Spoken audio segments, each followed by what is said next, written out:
Well, I'd like to move on there from that encouragement to the choice of John McCain's and his vice presidential running mate. Now, I've said very many truthful things about Obama that are very negative. But Obama isn't half as wicked, and he's wicked, but he isn't one half as wicked as John McCain. John McCain is a murderer. John McCain killed, 136 sailors on the USS Enterprise when he was messing around in his jet and he gunned his engine and caused a missile on a jet behind him to launch, and there was fires all over the Enterprise and 136 sailors died. But you see, because his father was an admiral, he got away with it. And if I was the captain of that ship, I'd have strung him up! So John McCain is a murderer. John McCain was in Paris while he was a prisoner of war. He was living it up there. He was given the special treatment. So John McCain was born with a silver spoon in his mouth, and he has been given nothing but good press by the Pope's CFR-controlled press. John McCain spoke at the 2005 Al Smith dinner at the Waldorf Astoria, and I watched it, and there he was calling the Archbishop, Your Eminence. Your Eminence. Calling that sinner, Your Eminence. That wicked sinner who controls the intelligence communities, who controls white slavery, who controls the child porn trade in New York, calling him Your Eminence. John McCain licks the boots of the Pope. And the Pope loves it. And he loves it even more because John McCain professes to be a Southern Baptist. But then, of course, we know that the Southern Baptists, they're licking the boots of the Pope, too.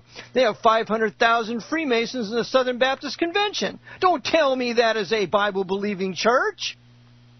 And they use the Jesuit Order's New International Version that was contributed to by a Jesuit, Carlo Montini. So McCain is a servant of the devil. He is a servant of the Pope. His campaign manager, Mr. Schmidt, is a Knight of Malta. He has a bonesman also involved in his campaign. He has all the wicked, dastardly individuals that he needs to be given the election. But there were some problems with McCain. McCain was supposedly wishy-washy, and he was. He really has no position. He does whatever he's told to do. But McCain has been anti-gun. McCain has been pro-abortion. McCain has been pro-homosexual, pro-sodomite.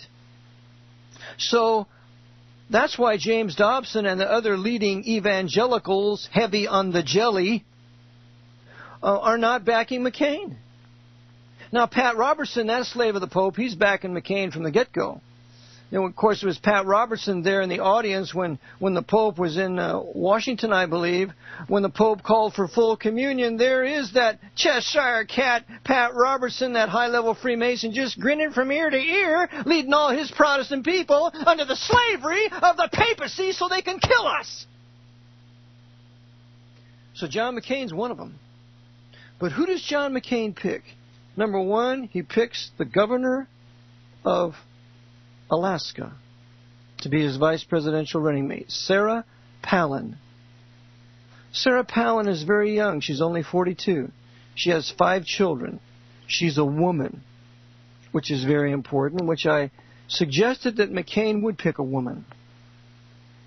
She has attacked corrupted Republicans in Alaska, and that's good, because it appears that there are many Republicans that are divided over this Republican corruption, and she now will be used to unite the Republican Party. She is a Protestant.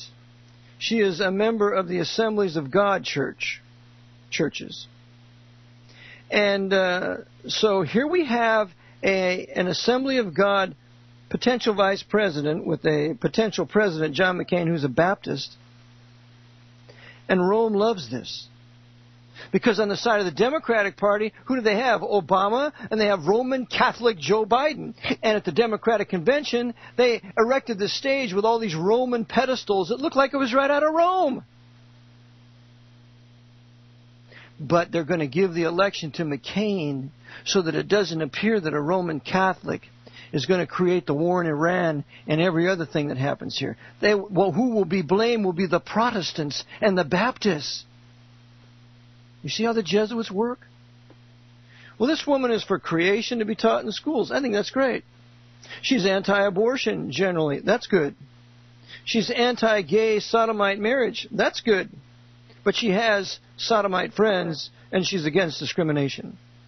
That's a nice midway to be. That will unite the sodomites with her to a certain degree. She married her high school sweetheart, and that's good. She's still married to him. She backs the crusade. She has a son that's in Iraq. Looks great.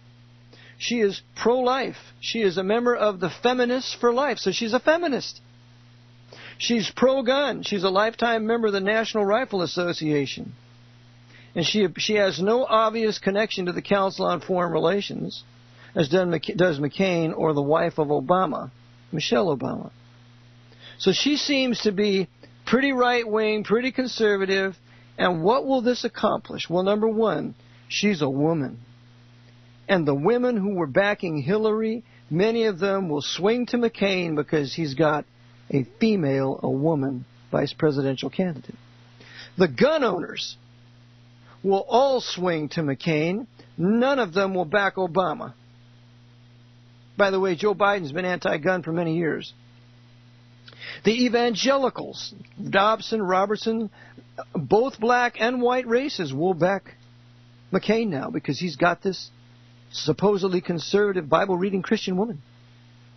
And this will unite the Republican Party now because she's obviously been against corruption in the Republican Party, so they can now unite with McCain because she is now a paragon of virtue. And furthermore, she is backed by the Knights of Malta and Bonesmen running McCain's campaign. So campaign has waved the flag. McCain is waving the flag. Or Barack Obama's doing away with the flag.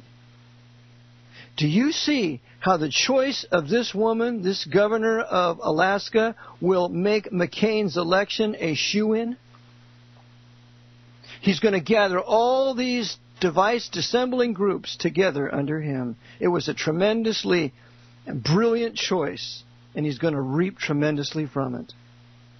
But the crusade is going to continue. The martial law will come. The camps will open. And it will be done all in the name of Protestantism and Southern Baptists. Just like George Bush and that fake Protestant that he claims to be. All this has been done in that name, while the real masters, the Jesuit order, pulling the strings through the CFR, are the ones behind it all. So this choice of this woman, this governor, Sarah Palin, is brilliant. It's a wonderful demonic choice, and she may be even totally ignorant of how she's being used. We cannot eliminate that. So, that's an update on the vice presidential choice of John McCain.